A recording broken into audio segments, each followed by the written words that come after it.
Parlons Cheval, le podcast de l'Institut français du cheval et de l'équitation.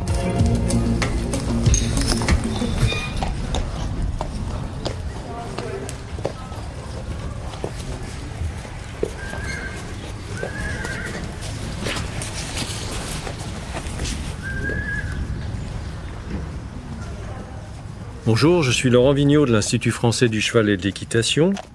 Aujourd'hui, on va s'intéresser à comment suivre l'alimentation des chevaux d'établissement équestre. Alors pour ça, je reçois Pauline Doliger. Bonjour Pauline. Bonjour. Alors Pauline, tu es ingénieure développement en alimentation et en entretien du cheval à l'IFCE. Et c'est un projet que tu as suivi. Ce projet s'appelle Alim Équestre, hein ? Tout à fait. Alim Équestre a pour objectif d'accompagner les gérants de centres équestres et d'écuries de pension pour faire évoluer les pratiques vers une conduite alimentaire plus respectueuse du bien-être des équidés, de leur santé et plus économe et durable. Alors, l'objectif de ce projet, tu viens de le dire, faire évoluer ces pratiques, mais il était surtout destiné à qui ? Donc là, on a suivi pendant 2 ans 12 exploitations dans 6 départements de France et ce sont exclusivement des centres équestres et des écuries de pension. Oui, alors on est bien d'accord, Pauline, que dans ce podcast, on ne parlera que de chevaux de travail et d'instruction dans le cadre des centres équestres. Tout à fait. Donc des chevaux d'instruction, des chevaux de sport et loisirs, de propriétaires au travail, en compétition ou pour le loisir. Alors, pour mettre en place ce suivi, il y a une méthode bien particulière qui a été mise au point en 5 étapes. Est-ce que tu peux nous les définir ? Alors, nous avons réalisé dans un premier temps une évaluation de la note d'état corporel. Ensuite, on a réalisé des analyses de fourrage. Par la suite, nous avons défini la charge de travail pour des lots de chevaux, pour ensuite calculer des rations et choisir le concentré adapté ou peut-être pas de concentré si nécessaire. Et ensuite, nous avons calculé le coût de la ration. Alors ce projet, il s'est étalé pendant 2 ans. Et comment ça s'est passé ? Sur combien d'exploitations ? Nous avons suivi 12 exploitations. Ces exploitations, elles ont été suivies par des conseillers, soit de chambre d'agriculture, soit des nutritionnistes indépendants ou des conseils des équidés. Et ils ont suivi chacun, pendant 2 ans, 3 exploitations sur leur département. Alors on va détailler maintenant les 5 étapes que tu as évoquées tout à l'heure. La première, c'est l'évaluation de la note d'état corporel. Comment est-ce qu'on fait pour évaluer cette note ? Alors l'évaluation de la note d'état corporel, d'abord, c'est une notation subjective de l'état d'engraissement du cheval qui se réalise en observant et en palpant des sites anatomiques du cheval, les côtes, le garrot, l'arrière de l'épaule, l'encolure, la croupe et la base de la queue. On a un outil de simulation qui peut permettre de calculer automatiquement la pondération des notes, puisque en fait toutes les notes sont pas égales. Les côtes vont compter au moins pour 50% de la note. Alors c'est une note de 1 à 5, et dans le projet Alim Équestre, il y avait un certain nombre de chevaux qui étaient en surpoids. Sur les 140 chevaux qui ont été suivis, on a 66% des chevaux qui ont une note au-delà de 3,5 sur 5, sur lequel on a analysé la conduite alimentaire. La deuxième étape, c'est d'analyser le fourrage. Alors pourquoi est-ce qu'on analyse le fourrage et quel intérêt ça peut avoir de connaître l'analyse de son fourrage ? Alors le fourrage, c'est ce qui constitue la base de la ration. Ça va représenter, pour que le cheval soit, pour le maintenir dans un bon état de santé, il faut que ça représente au moins 80%, voire peut-être 100% de la ration, puisque le cheval est un herbivore, il a besoin de manger des fibres. Et donc pour établir ce calcul, il est indispensable de connaître la valeur nutritionnelle du fourrage, puisqu'il va constituer 80% des apports. Alors dans le cadre du projet, vous avez réalisé beaucoup d'analyses, je crois. On a réalisé une 40aine d'analyses de fourrage pour l'année 2024. Là, en 2025, on va en réaliser pour les prochaines récoltes. Pour l'année 2024, c'est pas été une bonne année, puisque il a plu quand même pendant tout l'été dans pas mal de régions.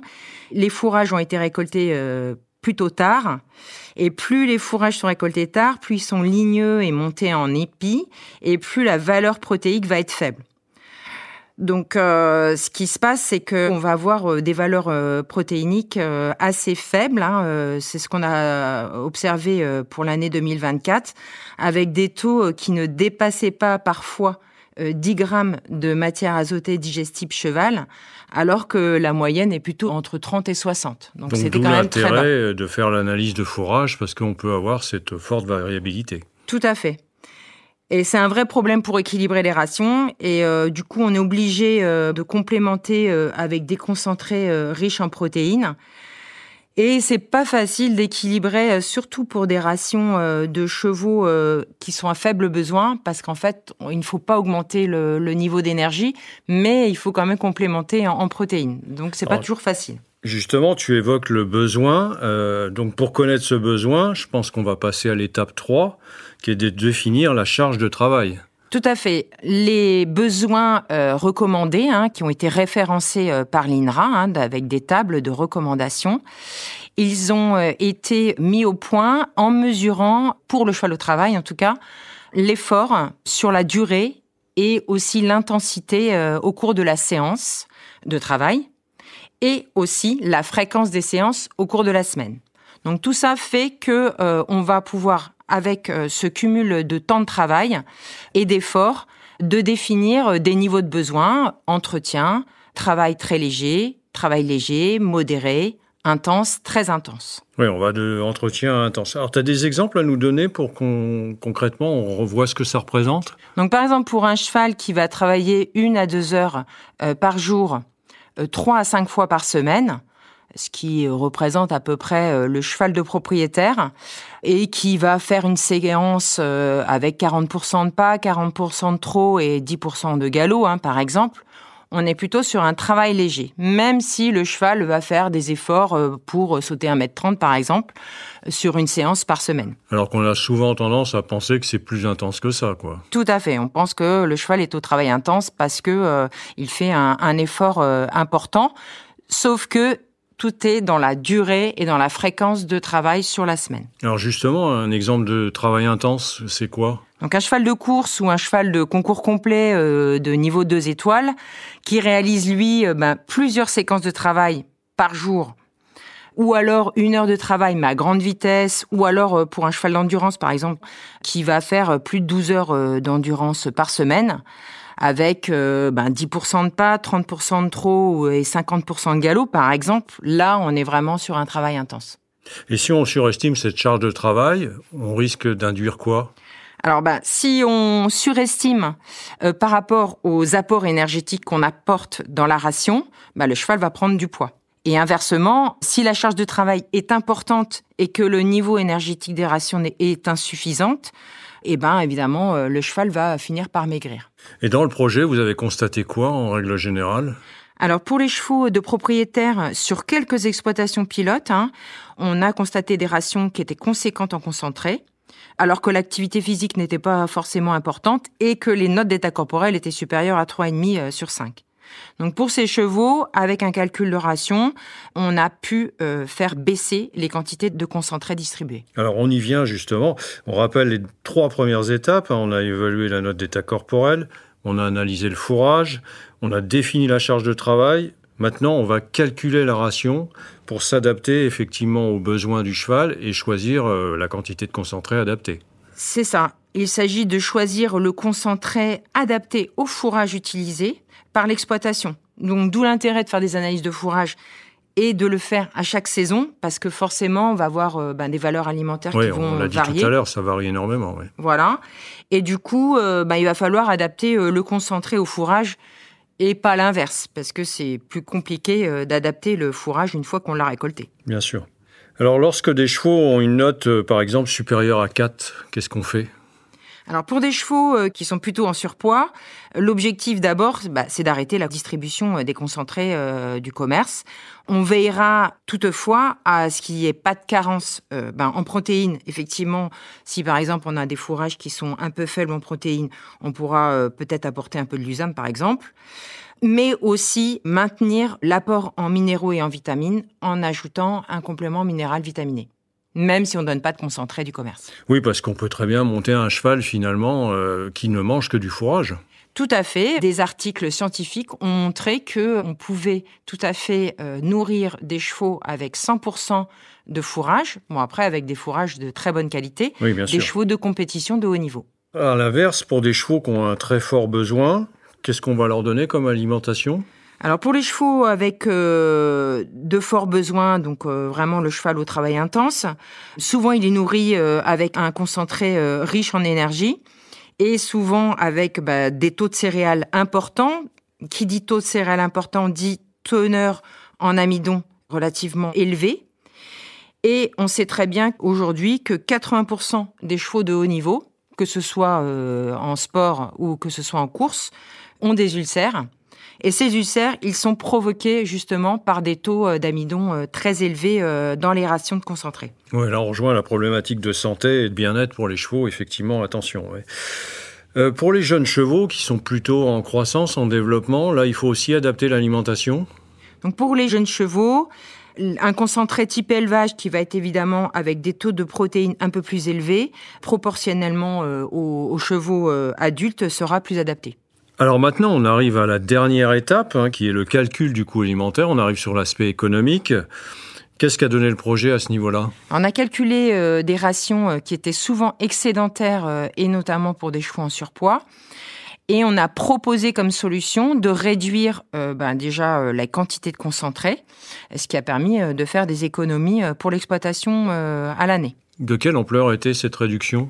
Alors pour certains chevaux, on a permis une réduction de 650 grammes jusqu'à 2 kilos de concentré par jour en moins, ce qui a permis de faire à l'échelle de l'année ou même des 6 mois, pour une exploitation, une réduction de 1 400 € en 6 mois.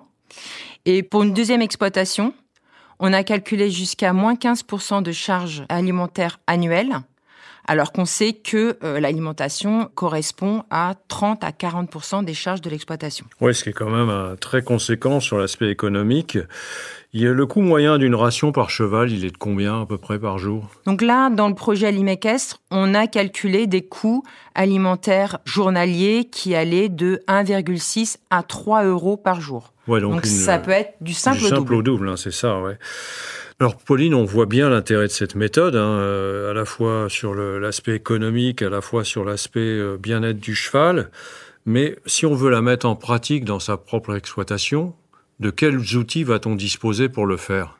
Alors pour évaluer la note d'état corporel, on a un outil de simulation qui est disponible gratuitement sur le site de l'IFCE.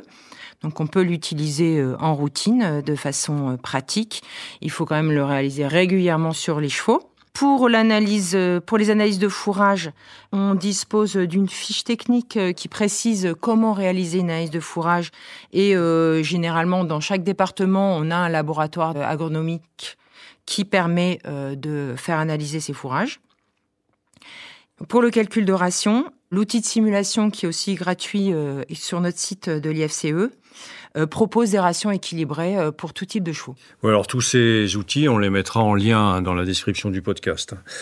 Pour mettre en place ce projet, cette méthode, tu as rencontré des freins de la part des personnes qui ont été enquêtées, qui ont été suivies ? Ou est-ce qu'ils ont réussi à mettre en place cette méthode facilement ? Donc pour chaque exploitation, on a proposé plusieurs solutions d'amélioration, que ce soit d'un point de vue bien-être, santé, économie ou même impact environnemental.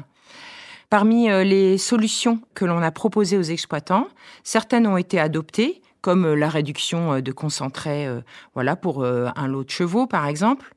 Par contre, d'autres solutions n'ont pas été retenues, comme par exemple, on avait proposé, en diminuant les concentrés, d'enlever un repas. Certains exploitants sont attachés à distribuer systématiquement 3 repas par jour, donc ça c'est compliqué pour eux d'enlever un repas par exemple. Pour d'autres, la crainte d'introduction de paille, parce qu'on a voulu introduire de la paille pour réduire la teneur en énergie de la ration, avec une base foin plus paille. Certains ont peur de la paille parce qu'ils ont peur que les chevaux fassent des coliques, alors que si elle est introduite de façon très progressive, elle peut ne pas poser de problème. D'autres ont peur, en enlevant un repas, de réduire finalement la surveillance de leurs chevaux, puisqu'ils n'iront plus les voir sur cette période-là de la journée. Le changement de concentré aussi était un problème ? Et puis le changement de concentré, c'est vrai que il y avait des concentrés qui n'étaient pas adaptés, mais ils avaient déjà fait des stocks dans l'année, donc c'était compliqué de leur dire de ne pas finir leur stock. Donc bien sûr, on a essayé d'adapter pour faire un mélange avec la fin d'un stock et puis d'utiliser un concentré plus adapté par la suite. Et pour les propriétaires, il y a aussi souvent peut-être une confusion entre le sang, la vivacité du cheval au travail et l'apport de concentré, non ? Effectivement, souvent les gens confondent le sang, la vivacité, le gaz au travail avec le niveau énergétique nécessaire de la ration pour les chevaux. Alors que le cheval qui est chaud en début de travail, c'est plus lié finalement à sa condition de vie plutôt qu'à l'énergie que va représenter sa ration. Oui, c'est un cheval qui sort pas assez, quoi. Tout à fait. Donc c'est pas parce que le cheval aura plus de concentré dans la journée qu'il aura plus de sang au travail. Alors Pauline, on arrive à la fin de notre entretien. On a vu cette méthode-là en 5 points qui permet à la fois d'estimer l'état corporel, à la fois de mesurer la qualité du fourrage et du besoin énergétique, enfin du besoin en concentré pour le compléter, et puis derrière l'estimation du coût alimentaire. Qu'est-ce qu'on peut conclure autour de ça et qu'est-ce qui reste à faire maintenant ? Ce que l'on peut dire, c'est que c'est compatible d'améliorer le bien-être en favorisant une ration à base de fourrage, tout en réduisant les coûts pour l'exploitation. Et on sait qu'on doit encore diffuser et vulgariser les bonnes pratiques pour faire progresser les gestionnaires sur la conduite alimentaire des équidés. Merci Pauline. Merci. Si vous souhaitez en savoir plus sur le sujet, rendez-vous dans la description du podcast où vous trouverez des liens utiles sur notre site equipedia.ifce.fr. Vous pouvez aussi nous rejoindre sur notre groupe Facebook Equipedia Science et Innovation Équine pour plus de contenu. Pour ne manquer aucun épisode, abonnez-vous, partagez, commentez et n'hésitez pas à laisser 5 étoiles sur Apple Podcasts et Spotify. À très vite pour un nouvel épisode.